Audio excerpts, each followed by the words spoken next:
In this lesson, we'll begin our study of chemical kinetics. When we're studying kinetics, what we're looking at is how fast a particular reaction takes place. Our focus on thermodynamics is to determine whether or not a reaction can take place at all.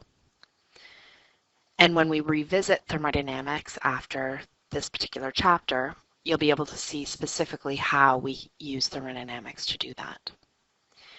It's really important to consider both the thermodynamics and the kinetics of a particular reaction, because it's nice to know that a reaction takes place, but if it takes several days for the reaction to occur, then that's not going to be very useful. When we're studying kinetics, what we need to use is the rate of reaction. And the definition of rate of reaction is the change in concentration of a reactant or product with respect to time. So it's the change in the concentration as a function of time. So this is much like other relationships you've seen in physics, like the change in distance over time is the velocity, or the change in velocity over time is the acceleration. So really what we're looking at is the speed at which reactants are used up or products are formed during a chemical reaction. And there's different ways that we can monitor or measure the reaction rate. It really depends on the reactants and products in the system. For example, in this particular reaction of magnesium plus hydrochloric acid, we can use the mass, the pH, or the electrical conductivity in order to monitor the rate of the reaction. The reason that we can do this is because the gas is being produced, so the reactants over time are dropping in mass. So by monitoring the change in mass with respect to time, we can monitor how fast the reaction is proceeding. With pH, because HCl, or an acid, is one of our reactants, we can monitor the change in the pH as the hydrochloric acid is being consumed. The pH is giving us an indication of the concentration of the H+ in solution over time. Electrical conductivity can also be used, and it is measuring the amount of ions in solution. So in a case where there are different amounts of ions on either side of the reaction, so in this case we've got 2 moles of ions producing 3 moles of ions. So as this particular reaction proceeds, the number of ions in the solution is going to increase, and therefore the electrical conductivity will increase. So by monitoring that conductivity, we can monitor the rate of the reaction. We can also use pressure when there is a gas being produced in a reaction. So I can monitor the production of oxygen by the increase in pressure as a function of time. We can use color. So you've seen before how to use the spec-20s or the spectrophotometers or colorimeters, all of which measure the intensity of a particular color. And there's a relationship between the intensity of a color and its concentration. So if you have a colored product, you can monitor the addition of that colored product to the system. Or if you've got a colored reactant, you can monitor the disappearance of the color from the system. In a case where you've got gases being produced, you can also monitor the volume of a solution. So like with a baking soda vinegar experiment. Now when we're looking at rate of reaction, we do have a natural understanding of how we can make a reaction go faster. It comes from the fact that we know that for a reaction to happen, molecules need to collide with one another. So we're going to use more formally called the collision theory to help us to understand the rate of a reaction. We know that in order for a reaction to occur, they must collide with one another. The molecules must collide with one another. Looking further into this, we need to consider the fact that the collisions between the molecules actually need to be effective in order for the reaction to occur. So let's consider 2 scenarios. Let's consider changing the concentration of reactant molecules. If we change the concentration of reactant molecules by placing more of one reactant into the system, that naturally is going to increase the rate of the reaction if we use the collision theory, because we're going to increase the chances of collisions that we have. Increasing the surface area will do the same thing. Increasing the surface area is, for example, taking a large tablet and crushing it into smaller pieces. That makes more of the substance accessible, and therefore there's more chance for collisions, and the rate will naturally increase. Temperature is another thing to consider. Okay? Increasing the temperature naturally, in most cases, will increase the rate of the reaction. We're going to investigate these in a little bit more detail to really be able to articulate and understand why the rates of reaction are affected by these changes. And we're going to advance our discussion to think of the collisions as not only just simply occurring, but as being effective. And there are two things to consider when we discuss an effective collision. There is the orientation of the reactants, and there is the energy of the collision. We're going to look at these diagrams. They're potential energy diagrams, and these are simply an extension of your enthalpy diagrams. Okay, so let's look first at a regular enthalpy diagram. The enthalpy diagram simply shows you the change in energy of reactants and products. So in an exothermic reaction, you start with a certain amount of energy in your reactants, and overall the energy decreases, okay, and the excess energy is released. And we would draw an enthalpy diagram like so. If we expand this, okay, so we're looking at the reactants over here and the products over here, and consider the pathway of the reaction, we're going to get a potential energy diagram like this. Okay, so this is looking at the reaction over time. Now, what you'll notice is that there is this huge amount of energy. There's suddenly this potential energy increase before the products are actually formed. This is called the activation energy. This is the amount of energy that the reactants need in their collision in order to become products. And the reason for this is that in order for reactants to come into contact with one another, they need to overcome a significant amount of potential energy that's coming from the natural repulsions between the molecules themselves. So if two molecules collide and they've only got this amount of energy, then no reaction will actually occur. Okay? They might come near each other, but then they're going to repel one another and go on their merry way. So for a reaction to occur, we need for the combined collision energy to overcome what we call the activation barrier. Okay, so this is the amount of energy that the molecules need when they collide to actually form products. And it's called the activation energy. And we think of this as a barrier to forming products. At the peak, we have what's called the transition state. Okay, so this is the state where the molecules are nor reactants nor products. They're in a high energy state in between the two. And we'll look at an example in a moment. We can also look at a potential energy diagram for an endothermic process. So in an endothermic process, as you know, the reactants increase in energy overall as they form products. The activation energy is the difference between the reactants and the high energy state or the transition state of the reaction. And this is the amount of energy that the molecules need to bring into the collision in order to form products. If they don't have enough energy, then products won't be formed.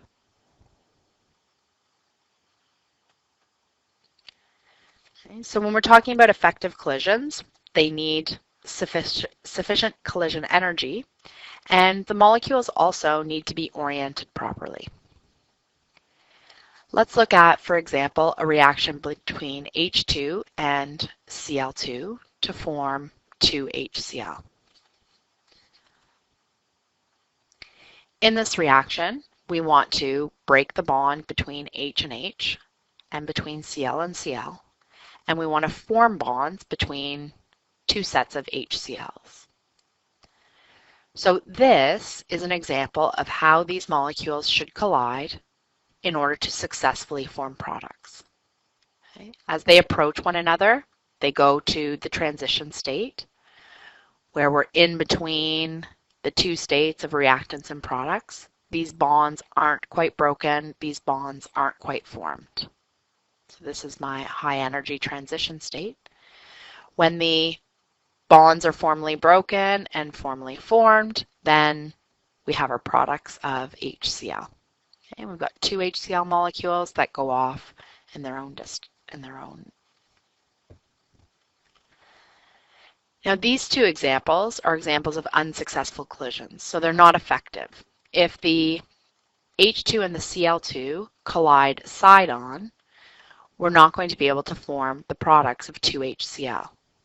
Although in this case it appears like, okay, well maybe you could form a bond between this H and Cl. That's not good enough, because if this bond is formed and the Cl and the H are broken, okay, it's not necessarily the case that they're going to form products. Okay, so this is an example of an unsuccessful collision. Okay, the collision needs to be able to give rise to the appropriate transition state where we're in between forming and breaking bonds.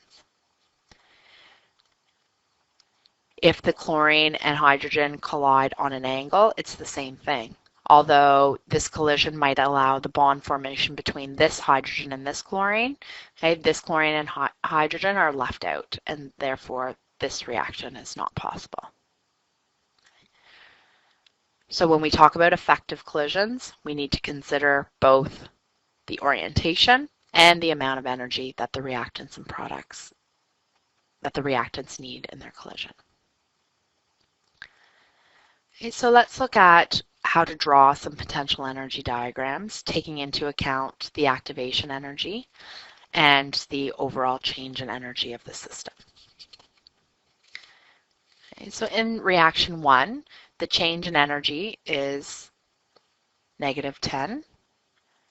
Okay, that tells us that we've got an exothermic reaction.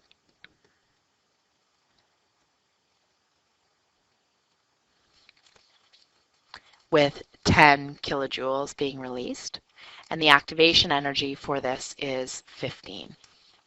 So if I start at this amount, then this is going to be 15 kilojoules, okay, and I know the difference between the reactants and products is going to be 10. Okay, so this is 10, and this is 15 in this case.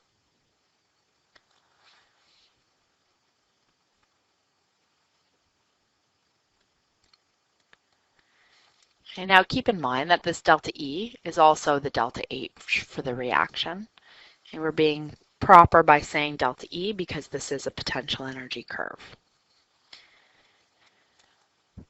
So in this second example, the activation energy is 25. So that's the difference between the amount of energy of the reactants and the amount of energy of the activated complex. So that's my EA. Okay, and then the change in energy overall is 15 in this case.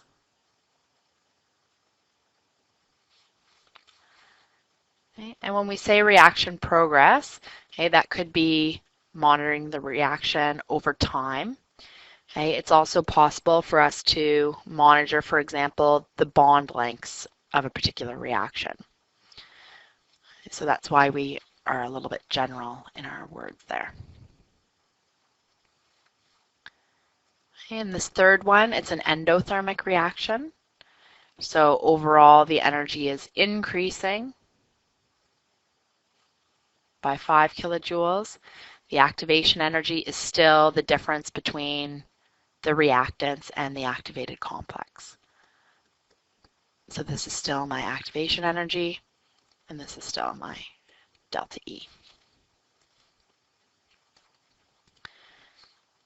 Okay, now, it is a bit of a challenge to label the y-axis here, okay, because we can't assign a 0 point.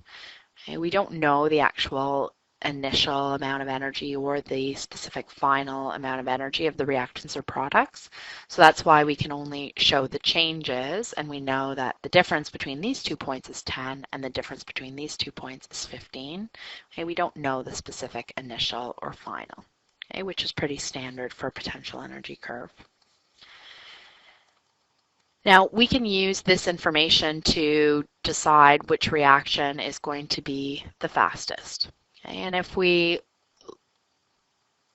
look at them, it's the speed of the reaction is going to be decided based on the activation energy. Whether a reaction is endothermic or exothermic or releases a small or a large amount of energy doesn't matter. That's not what comes into play when we're considering the rate of the reaction. That would come into play in deciding whether or not a reaction can occur or is favorable. But when we want to consider the kinetics of the reaction or the speed, it's the activation energy that we want to consider, because the activation energy is telling us how much energy those molecules need for an effective collision. So the more energy they need, the less likely the reaction is going to occur quickly. So in this case, the reaction 2 is going to be the slowest in the forward direction. We can also look at the reverse of these reactions. Okay, so the reverse of this particular reaction has an activation energy of 35 because it's going from here all the way to the top. This one, the activation energy of the reverse reaction is 40 because it goes from here all the way to the top. And here it's only 15. Okay, so the third one is pretty quick on the reverse, and the second one is also still slow.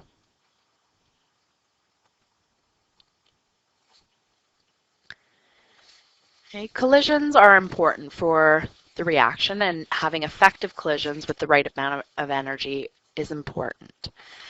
And using that information, we can explain the temperature effects on the rate of a reaction, being really articulate and scientific. Rather than just saying increasing the temperature is going to increase the rate, we can explain it in a little bit more detail.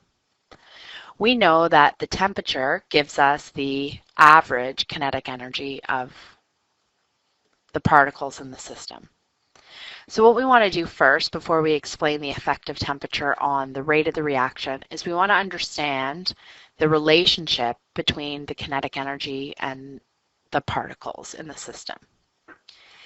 This is a graph that shows us the number of molecules with a certain amount of kinetic energy in the system. Even though we say that the temperature gives us the average kinetic energy, that doesn't mean that all of the particles in the system have a certain amount of energy. Okay? It tells us that there is an overall average, but that means that some of the particles are going to be moving faster, some of them are going to be moving slower, and a lot of them are going to be somewhere around the average. Okay? And this can be connected if you think about cars driving on the highway during rush hour. If you think about a given moment of time, there's going to be lots of cars driving some average speed, and then at that given moment there might be a couple of cars who are almost stopped and a couple of cars who are going quite quickly. Okay? But overall there's going to be a mixture of specific speeds with a bunch of people at the average. So this shows you at a specific energy, it tells you how many particles in that system will have that particular kinetic energy. Now, when we consider the rate of reaction, or how fast a reaction is going to go, we need to consider the effect of collisions. So if we put onto this graph the activation energy for a particular reaction, what we can see is that at a given moment of time, only a certain amount of particles have enough energy to overcome the activation barrier.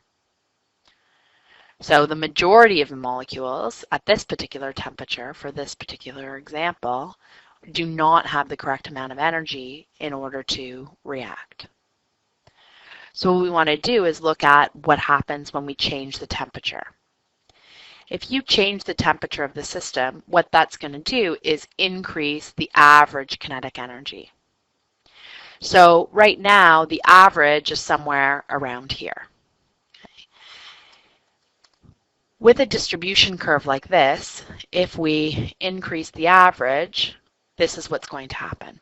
The graph is going to get stretched out because just because we've increased the temperature, it doesn't mean that all of a sudden we don't have any molecules that are moving slow, which is what we would have if we simply moved this curve over, if we did a shift. So the area under the original curve is still going to be the same as the area under this new curve, okay? But it's kind of stretched out. So my average is somewhere higher, and it's somewhere around here right now. Now, if this is the case, the activation energy of this reaction hasn't changed, but what's happened is that increasing the temperature has simply increased the number of molecules with enough energy to overcome the activation barrier.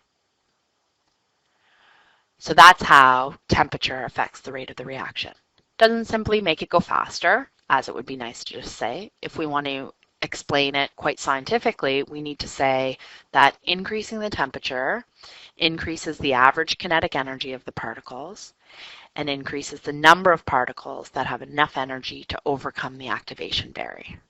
And that's why it makes the reaction faster. More effective collisions is a faster rate of reaction.